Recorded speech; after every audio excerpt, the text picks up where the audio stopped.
patches you were impressed with, and there were patches you felt we could improve on, but we won. How satisfied are you?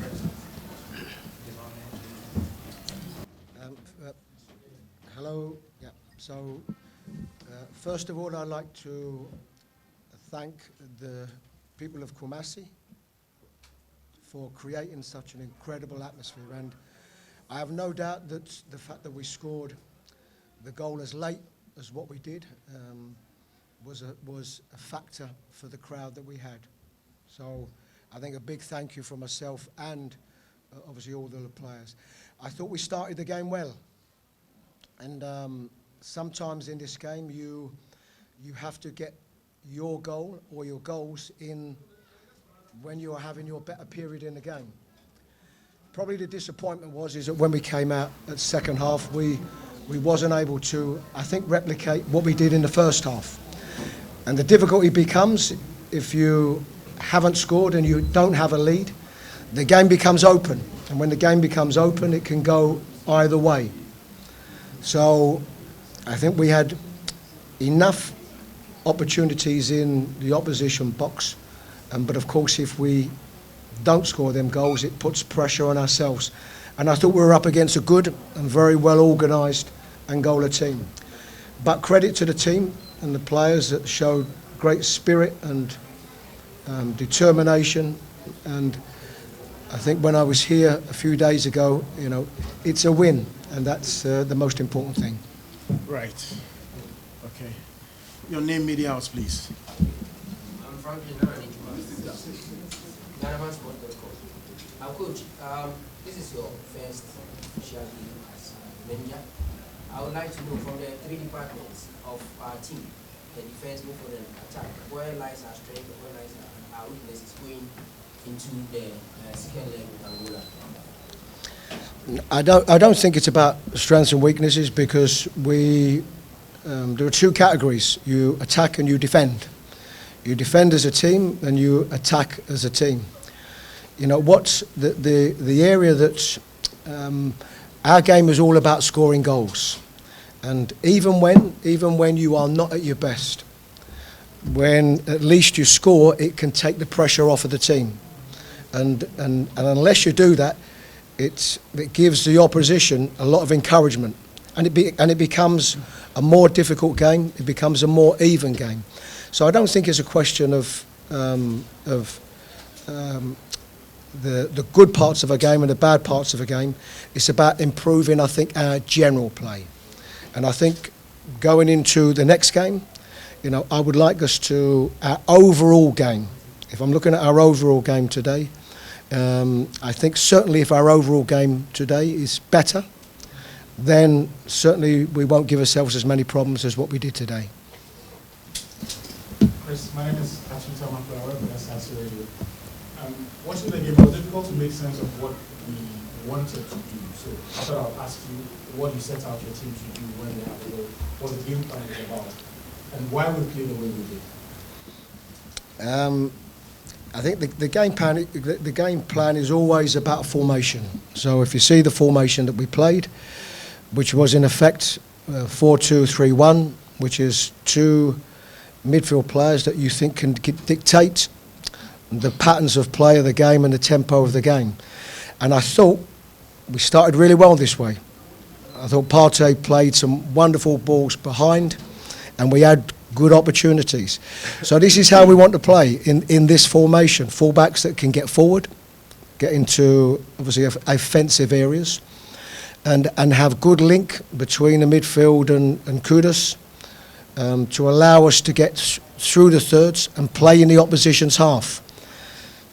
For that, you need good distribution of the ball, and you need a certain amount of quality on the ball. And probably we just lacked a little bit of that in phases. I thought we had good possession, good percentage of possession, but we probably just didn't make enough of it. So I think around the way that we wanted to play, there were some pluses, particularly I think in the first half, but probably we wasn't able to maintain that in the second half. Right, so Michael, you take the next one, then I go to Ahene and then Derek. So Michael. Coach, my name is Michael Asari from There was a surprise element in the lineup. Captain Andrea, you trained during the 2 days that the team trained the other last first day. Surprisingly, he wasn't in the lineup. He didn't also get to play a single minute. What is the reason behind this? No, this is the choices you have as the head coach. We know the quality that Andre has, but we also know the quality that you'd like to think that the squad have. This is the reason why they're in the squad, and this is the reason why the squad has been announced with some that didn't make the squad. So these are always very difficult decisions for me.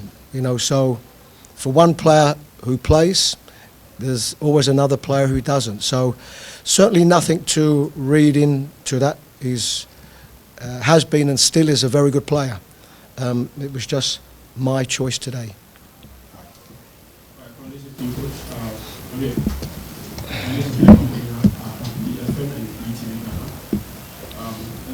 Said that you learn something new about your team every day. What do you learn about this team and African football especially? And to you, Antoine. So Chris first, and then we'll come to Antoine. Right. So what do you learn about this team and African football? Yeah, I think what some of the things I learned but I already knew. Sometimes in the heat, it's difficult for the game to have 90 minutes of the tempo that you would like. It's almost impossible. So the game will always be up and down, and there will be times in the game where supporters will look at and think, the tempo needs to be higher. But it's difficult, in these conditions. But it's the same for both sides. So it's about making the most of those moments that you have. And I think anybody watching the game, would have, seen in the first half, particularly early in the game, I think we got into some really good positions. But African football is no different to football anywhere. It's about, if you perform well enough, you have a chance of winning. If you score the goals, particularly early in the game, you can take some of the pressure off yourself. And probably, our performance was okay. I think in the end, we deserved it out of the two teams. If you had to pick one team, I thought we were better than Angola. Not so much more, but I thought we were better. But it's no different really anyway. It's about defending, and I thought we defended well and had to. But certainly if we were able to get them goals or that goal earlier, it would have taken some pressure off. Right, Derek, and then so I take the last bite for Chris, and then we'll go to Antoine. Yeah. All right, Coach, my name is Derek Ayin from MX Sports Television. We've been mentioning about improvements, and today we had 11 goal scoring opportunity. Unfortunately, the very last one went in the 90+6 minute. Going forward, what are you doing to ensure that these chances will be converted? It's a good question, and probably I'll turn it around a little bit. We've had 11 chances, so that's the first positive. If you was telling me that, we played 96 minutes and we only had 2 or 3 chances, then that's worrying. But the fact that we have had chances, you always know that if you go into any game and you have that volume of chances, the law of averages says, come the next game or the game after that, you're going to put some of them chances away. And that's the only thing that we learned, that we perhaps need to be a little bit more clinical when we have them opportunities, because if you're not at that time, then the opposition can gain strength from that. And I think we were up against a good Angola team, good technical team, strong, powerful team who defended very well.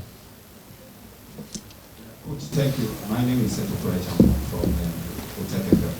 In your opening address, you acknowledge the fans, the supporters, and the numbers you saw in Kumasi, and the moments and the atmosphere that was created just before the goal came. In your vast experience as a manager, which atmosphere comes close?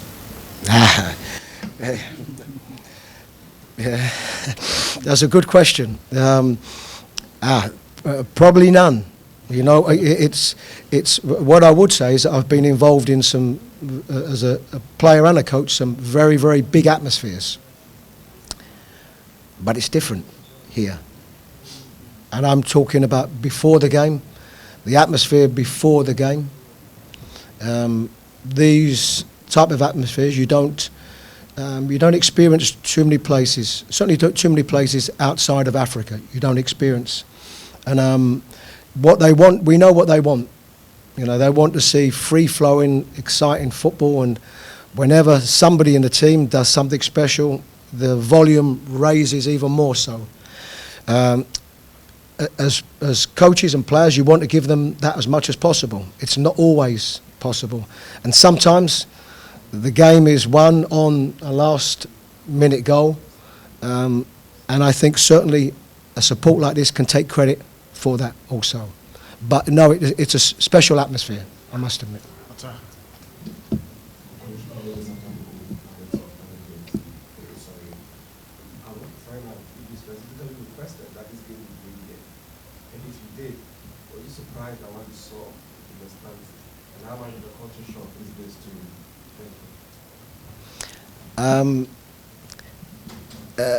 I can tell you is it's outside of my jurisdiction to determine where the game is going to be played. What I do know and what I did know was I've been here before in a different role, the Nigeria game, and I experienced it then. And I think once you experience it, you look forward to seeing that again, you know, and particularly in a winning atmosphere. And it's the same as anything. Once you've had something that excites you, you want that again. So yes, I probably, Henry would know more than me. I don't know if there's any other atmosphere like this in Ghana. I don't know. Henry probably could tell you. But it's an exceptional atmosphere, and no doubt it's good for us as a national team and for the players. Right, Manfred, because of time, we have to move to Antoine. You know the team